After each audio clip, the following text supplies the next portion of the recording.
लोक वार्ता में आपका स्वागत है। मैं हूं प्रभात कुमार। हम आपके सामने मुजफ्फरपुर की दुर्दशा को लेकर आज रूबरू हो रहे हैं। पूरा मुजफ्फरपुर एक तरफ जहां खंडहर में तब्दील हो चुका है स्मार्ट सिटी के कारण, दुर्दशा इतनी अधिक है इस शहर की कि हर आदमी बेचैन, परेशान और काफी तनाव में दिखता है। इसके बावजूद जो मुजफ्फरपुर से लोकसभा के सदस्य चुने गए हैं, मोदी सरकार में उन्हें मंत्री पद का भी दर्जा भी मिला है, लेकिन इन दिनों वह अपने स्वागत में, अभिनंदन में व्यस्त हैं। उनको मुजफ्फरपुर की जनता की कोई चिंता नहीं है और उन्होंने अपने किसी भी अभिनंदन समारोह में यहाँ की स्मार्ट सिटी और यहाँ की दुर्दशा को लेकर एक भी शब्द कुछ भी नहीं कहा है।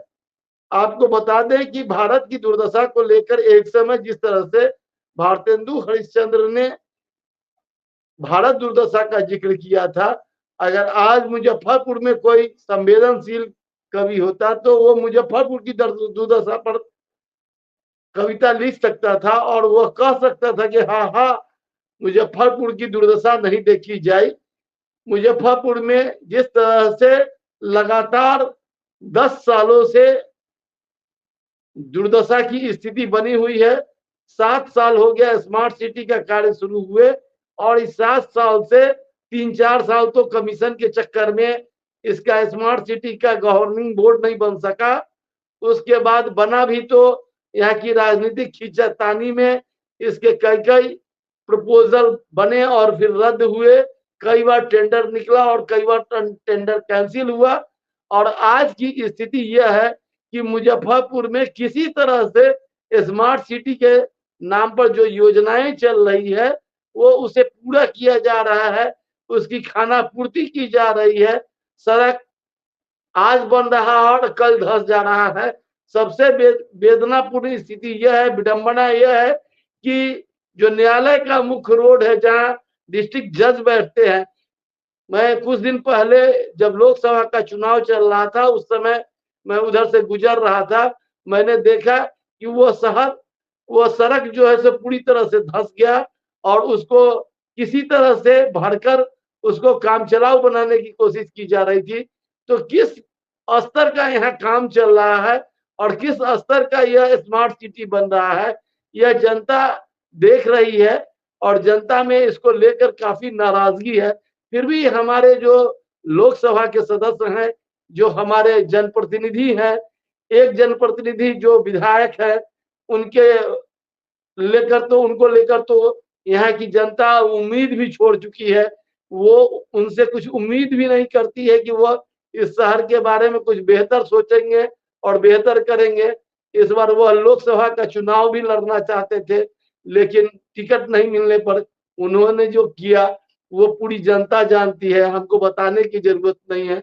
और जो लोकसभा के चुनाव में जो चुनाव हारे हैं अजय निषाद, वो 5 वर्षों तक इस स्मार्ट सिटी को लेकर एक बार झांकने तक नहीं आए और अब राजभूषण चौधरी निषाद की बारी है और वो इन दिनों पूरे शहर में 3 दिन से पूरे 72 घंटे हो चुके हैं और वो लगातार अपने अभिनंदन में व्यस्त है। कभी चेंबर ऑफ कॉमर्स में उनका अभिनंदन हो रहा है तो कभी नगर विकास मंत्री जी जो इस शहर के कभी नगर विकास मंत्री और विधायक होते थे, उनके होटल में उनके लिए जश्न हो रहा है। लेकिन मुजफ्फरपुर की जनता का आंसू पोंछने वाला एक भी कोई शब्द उनके द्वारा व्यक्त नहीं किया गया है। कोई वेदना, कोई संवेदना नहीं दिख रही है। ऐसे में मुजफ्फरपुर की जनता को काफी पछतावा हो रहा है और कहीं ना कहीं से उनके मन में काफी चोट पहुंचा है। और पूरे शहर का जो हालत है देख लीजिए, मुजफ्फरपुर का मोती झील वो झील के लिए नामी रहा है। जब भी बरसात वहां होता रहा है वो पूरा इलाका झील में तब्दील होता रहा है। शहर में जिस तरह से गड्ढे और जिस तरह से अधूरा निर्माण है, अगर इस बार 2-4 मौत भी हो जाए तो कोई बात नहीं है। इसके पहले भी कई गड्ढों पे कई बच्चे डूब चुके हैं, एक की तो मौत हो चुकी है मोती झील में। लेकिन इसके बावजूद यह शहर अब तक इन नेताओं के अभिनंदन में लगा हुआ है, बंधन में लगा हुआ है। और जो भी चेंबर ऑफ कॉमर्स और जो संस्थाएं हैं, जो जिनको इस शहर को लेकर कहीं ना कहीं से दर्द होना चाहिए, संवेदना होनी चाहिए, वो फूल माला और अभिनंदन करने में लगे हुए हैं। ये बहुत दुखद स्थिति है। जनता को इस पर सोचना चाहिए। जनता को यह परखने का समय है कि ये जो हमारे जनप्रतिनिधि हैं, क्या 5 साल तक इसी तरह से कार्यरत रहेंगे? वो क्या लोकसभा में उनकी भूमिका सिर्फ हाथ उठाने तक होगी? और उनको जल शक्ति का मंत्री बनाया गया है। तो मुजफ्फरपुर में जिस तरह से जल जमाव को लेकर बड़ी समस्या है, तो ये जल शक्ति के मंत्री क्या करेंगे यह भी नहीं बता रहे हैं अपने अभिनंदन समारोह में। ये बहुत दुखद है।